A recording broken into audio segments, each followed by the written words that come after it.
It was time for Barack Obama to speak with his advisors. Then some of Barack Obama's supporters did a cheer that they made for him. And this is what he said. We've got, all right.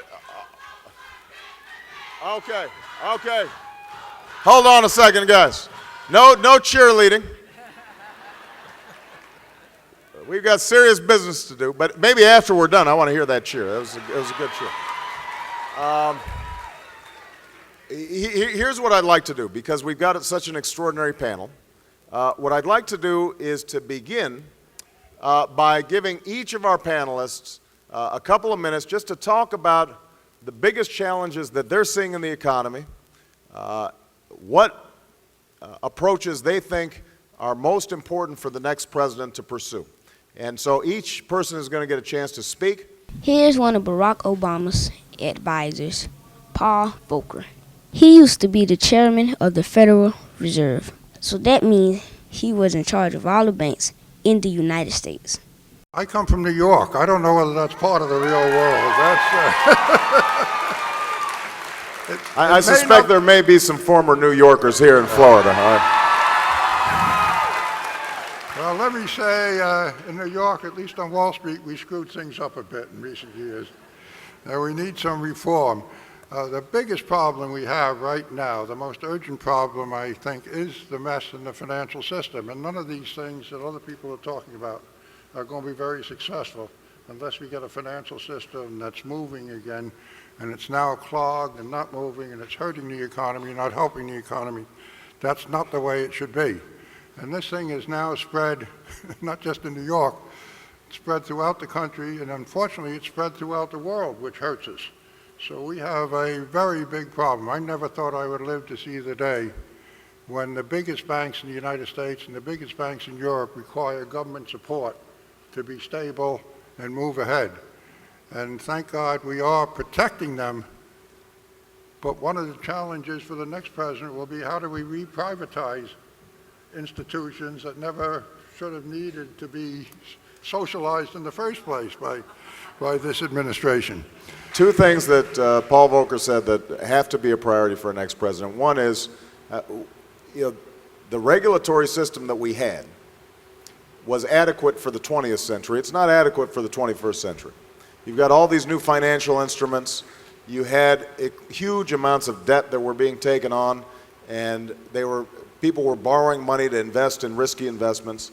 We've got to have some stabilization, some transparency, some openness in our regulatory framework, and I'm looking forward to working with Paul and others to develop that. The second thing is, part of that does have to do with executive compensation and how we think about each of our responsibilities in the corporate boardroom, in Washington.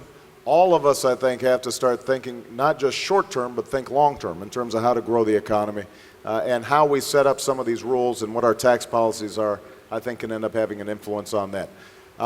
Nobody has been more impacted by the policies of the last 8 years, the failure of these policies of the last 8 years, than Michigan, which has just seen extraordinary job loss. Nobody's been more vigilant in trying to reverse that than Governor Jennifer Granholm. Jennifer, can you tell us a little bit about what you're seeing, what you're struggling with, and what your biggest priorities would be moving forward? In Michigan,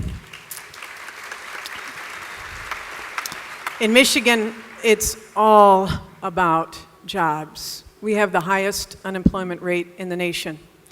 We have lost 400,000 jobs since George Bush became president in the manufacturing sector. We have been proud of our history as the automotive capital of the world. But we all know that we have completely seen failure of leadership in the White House to have a manufacturing policy. The next person to speak was the governor of New Mexico, Bill Richardson. He spoke about education. And then lastly, Senator, you mentioned it at the end, and it always is at the end, education. And that is, to build a new economy, we need that trained workforce. And my worry is that with these funding cuts, I'm already seeing it in my state, nutrition programs for kids, preschool, the federal responsibility the federal responsibility in education is almost non-existent. So, as you stated, one, let's pay our teachers better. Let's emphasize science and math. Why is America 14th in the world in science and math? Let's have curriculums that emphasize art in the schools, social studies, languages to be competitive. Let us also, I think your scholarship program that involves giving scholarships to students in exchange for community service to serve their country. And then lastly, I know you want to reform a foundation of our education, No Child Left Behind, but I hope you consider what I have long said. I'd get rid of it and start over. Because I think what you want to